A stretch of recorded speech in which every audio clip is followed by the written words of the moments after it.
अस्सलाम वालेकुम, doctor Arshad Mahmood here. आज की शॉर्ट वीडियो के अंदर हम एक क्लिनिकल फाइंडिंग को देखेंगे जिसको हम RAPD या रिलेटिव एफरेंट पिपुलरी डिफेक्ट कहते हैं। हम देखेंगे कि ये कैसे वर्क करता है और इसके पीछे साइंस क्या है, और हम प्रैक्टिकली एक पेशेंट के ऊपर परफॉर्म करके देखेंगे। तो ये बहुत इंपॉर्टेंट न्यूरोलॉजिकल फाइंडिंग है, तो काइंडली मुझे ज़रा फोकस कीजिएगा इस पर। बेसिकली अगर हम देखें तो हमारे अल्लाह ताला ने हमें दो आइज़ दी हुई हैं, ये राइट और लेफ्ट आई देखें। तो इसका जो जो इस हमारी लाइट का जो स्टिमुलस लेके जाती है वो ऑप्टिक नर्व है। आपको पता है कि ऑप्टिक नर्व राइट साइड पे भी है, लेफ्ट साइड भी है। ये दोनों ऑप्टिक कियाज़ा पे मिलती हैं, कुछ फाइबर इसके ट्रांसफर होते हैं और फिर ये वापस जाकर पीछे ऑक्सीपिटल कॉर्टेक्स में पहुंच जाती है। दोनों साइड पे ऑक्सीपिटल कॉर्टेक्स में पहुंच जाती है। तो ये लाइट और लेफ्ट जो हमारी ऑप्टिक नर्व है, ये आइज हैं, ये ऑप्टिक नर्व है, ठीक है। और ये हमारा ऑक्सीपिटल कॉर्टेक्स है, ठीक है, दोनों साइड का। तो जब भी हम कोई लाइट या स्टिमुलस डालते हैं, जब भी कोई लाइट या स्टिमुलस जाएगी तो इसके थ्रू, इस पाथवे के थ्रू ये जो है उस साइड के ऑक्सीपिटल कॉर्टेक्स के अंदर पहुंच जाती है। अब ऑक्सीपिटल कॉर्टेक्स से जो है कम्युनिकेशन निकलता है, जो कि हमारे जो थर्ड नर्व के न्यूक्लियाई हैं, जिसको हम एडिंगर वेस्टफॉल न्यूक्लियस कहते हैं,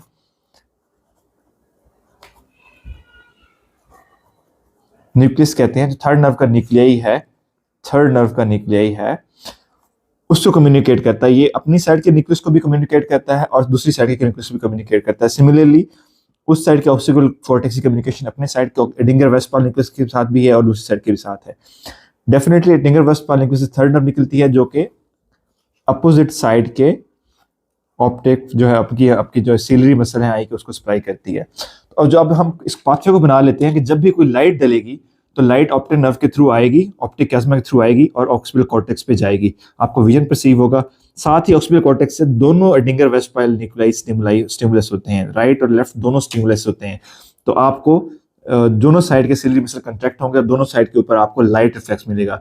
जिस साइड से आप लाइट डालते हैं उस साइड के रिफ्लेक्स को आप डायरेक्ट लाइट रिफ्लेक्स कहते हैं, और दूसरी साइड के रिफ्लेक्स को, जिसपे आप लाइट नहीं डाल रहे और उसका पीपल भी कंस्ट्रिक्ट कर रहा है, उसको आप कहते हैं इनडायरेक्ट लाइट रिफ्लेक्स।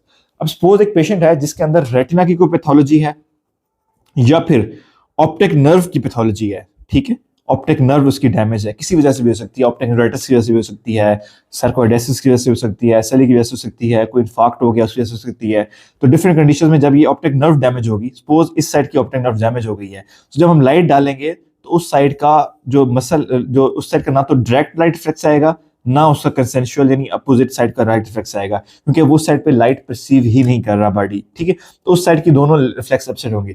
जब हम नॉर्मल साइड पे हम जब लाइट डालेंगे, जब इस साइड पे लाइट डालेंगे तो ये उस साइड की ऑप्टिक नर्व के थ्रू ऑप्टिक उसकी जाएगी, ऑक्सीपिटल कॉर्टेक्स में जाएगी और वो दोनों एडिंगर वेस्टफॉल न्यूक्लियाई स्टिमुलस हो जाएंगे। तो उस साइड का डायरेक्ट रिफ्लेक्स भी आएगा और अपोजिट साइड का आपको कंसेंशुअल लाइट रिफ्लेक्स भी आएगा। तो डायरेक्ट और इनडायरेक्ट दोनों आएंगे। अब इसी पेशेंट के अंदर जिसकी एक साइड की ऑप्टिक नर्व आपकी डैमेज थी, तो जब आप इस साइड पे लाइट डालेंगे तो डायरेक्ट भी आएगा और इनडायरेक्ट भी आएगा, क्योंकि उस साइड की ऑप्टिक नर्व ने ऑक्सीपिटल कॉर्टेक्स को स्टिमुलेट किया और ऑक्सीपिटल कॉर्टेक्स ने दोनों साइड के एडिंगर वेस्टफॉल को स्टिमुलेट किया और दोनों थर्ड न्यूक्लियाई ने अपने सीलरी मसल को कंट्रैक्ट कर दिया। अब जब आप इस साइड पे लाइट डाली तो आपके दोनों रिफ्लेक्स आ गए, लेकिन जब आप इसी साइड से इस साइड पे जो पैथोलॉजिकल साइड पे ट्रांसफर होंगे, तो जो पीपल पहले इनडायरेक्ट लाइट रिफ्लेक्स की वजह से कंस्ट्रिक्ट हो गया था, अब वो आपको डायलेट होता हुआ नजर आएगा, मतलब इसका रिवर्स फिनोमेना होगा। तो इस कंडीशन को हम रिलेटिव एफरेंट पिपुलरी डिफेक्ट कहते हैं, और ये कंडीशन शो करती है कि डैमेज रेटिना के लेवल पे है या ऑप्टिक नर्व के लेवल पे है। पीडियाट्रिक पॉपुलेशन में जब यूनिलैटरल विजन लॉस होता है और पेनफुल विजन लॉस होता है, तो ये हाईली सस्पिशन होता है हमारा इस कंडीशन में कि इसको ऑप्टिक न्यूराइटिस हो गया है। तो ये इसकी बेसिक साइंस है कि इसमें रिलेटिव एफरेंट पिपुलरी डिफेक्ट होता क्या है। अब हम प्रैक्टिकली एक पेशेंट हमारे पास है, उस पर देखते हैं।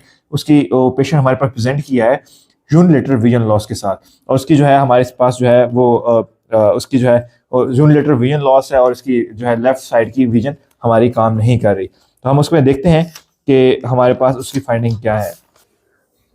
अब पेशेंट के जो हम राइट साइड पे हम देखते हैं डायरेक्ट लाइट रिफ्लेक्स को, कि वो हमारा आ रहा है कि नहीं आ रहा, लाइट दिखाइएगा। तो अगर हम राइट साइड पे देखें तो ये अब नॉर्मल पीपल है और ये लाइट डाली तो हमारा पीपल कंस्ट्रिक्ट कर गया है, ठीक है, डायरेक्ट रिफ्लेक्स आ रहा है इसका। अब हम लेफ्ट साइड पे देखते हैं कि उसका डायरेक्ट लाइट रिफ्लेक्स आ रहा है कि नहीं आ रहा इसका। तो हम जब लाइट डालेंगे तो इसका पीपल कंस्ट्रिक्ट करता है, लेकिन उतना नहीं कंस्ट्रिक्ट करता इतना उस साइड का कर रहा है। तो इसका डायरेक्ट इफेक्ट पॉजिटिव है, बट वीकली पॉजिटिव है इसका। अब हम कंसेंशुअल चेक करते हैं कि क्या हमें डायलेटेशन मिलती है कि नहीं मिलती। तो अगर हम यहाँ से लाइट डाली, ये पीपल कंस्ट्रिक्ट किया, ठीक है, बिल्कुल कंस्ट्रिक्टेड है, इस शेप को अपने कंस्ट्रिक्ट करना है। और हम जब लाइट तो उस पर दोनों कंस्ट्रिक्टेड है। अब अब दोनों पीपल फुली कंस्ट्रिक्टेड हैं, आपको नजर आ रहे होंगे, ठीक है।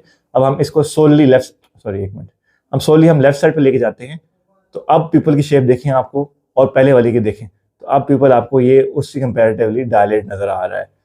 तो ये शो करता है कि पेशेंट के अंदर रिलेटिव एफरेंट पिपुलर डिफेक्ट पॉजिटिव है। Thank you.